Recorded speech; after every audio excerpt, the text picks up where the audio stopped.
Hello everyone, আসসালামু আলাইকুম। আজকে আমি কলিজা ভুনা করে দেখাবো।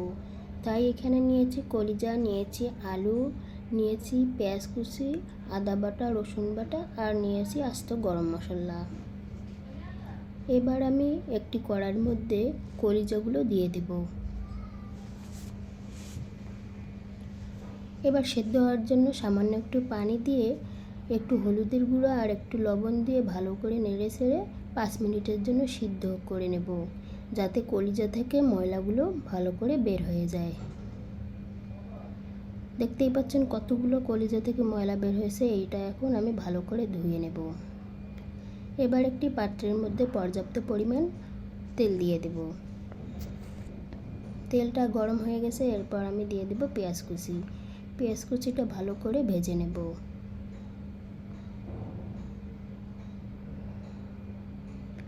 পেঁয়াজ কুচিটা ভালো করে ভাজা হয়ে গেছে, এরপর দিয়ে দেব আস্ত গরম মশলা আর দিয়ে দেব আদা বাটা, রসুন বাটা।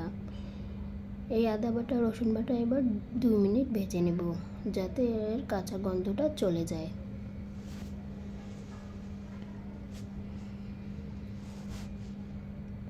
এবার দিয়ে দিব 1 চামচ হলুদের গুঁড়া, 2 চামচ মরিচের গুঁড়া, 1 চামচ জিরা গুঁড়া, 1 চামচ লবণ আর সামান্য একটু পানি দিয়ে মশলাগুলো ভালো করে কষিয়ে নেব।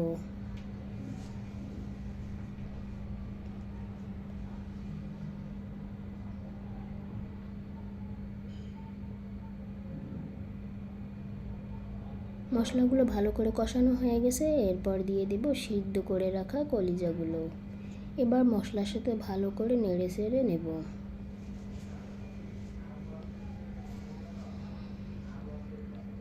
এবার কলিজাগুলো ভালো করে নেড়ে চেড়ে এরপর আমি কষানোর জন্য সামান্য একটু পানি দিয়ে দেব। আমার কাছে কলিজা খেতে একদম ভীষণ মজা লাগে, তাই প্রায়ই এই কলিজা নিয়ে আসা হয়। যে পানিটা দিয়েছিলাম ওই পানিটা দিয়ে ভালো করে কলিজাগুলো কষিয়ে নিয়েছি। এরপর আর একটু কষিয়ে নেব, তাই সামান্য একটু পানি দিয়ে দেব। তরকারি যত কষানো হবে তত মজা হবে। কলিজাগুলো ভালো করে কষানো হয়ে গেছে, এরপর আমি আলুগুলো দিয়ে ভালো করে নেড়ে চেড়ে নেব। আলুর সাথে কলিজাটা ভালো করে কষানোর জন্য সামান্য একটু পানি দিয়ে দেব। আমি আগেই বলেছি যত কষানো হবে ততই কিন্তু তরকারির স্বাদ বেড়ে যাবে।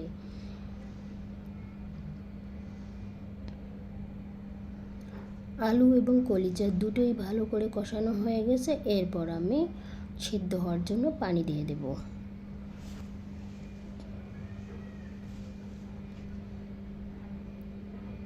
আমি রান্নাগুলো স্টেপ বাই স্টেপ দেখাই, যাতে নতুন রাঁধুনির জন্য খুবই সহজ হয়। তরকারিতে বলক এসে গেছে, একটু নেড়ে চেড়ে দেব। দেখতেই পাচ্ছেন তরকারি থেকে তেল উঠে এসেছে। এরপর আমি নেড়ে চেড়ে উঠিয়ে নেব, কারণ নামানোর পরে ঝোলটা আরেকটু কমে যাবে। সবাই ভালো থাকবেন, সুস্থ থাকবেন, আমার জন্য দোয়া করবেন।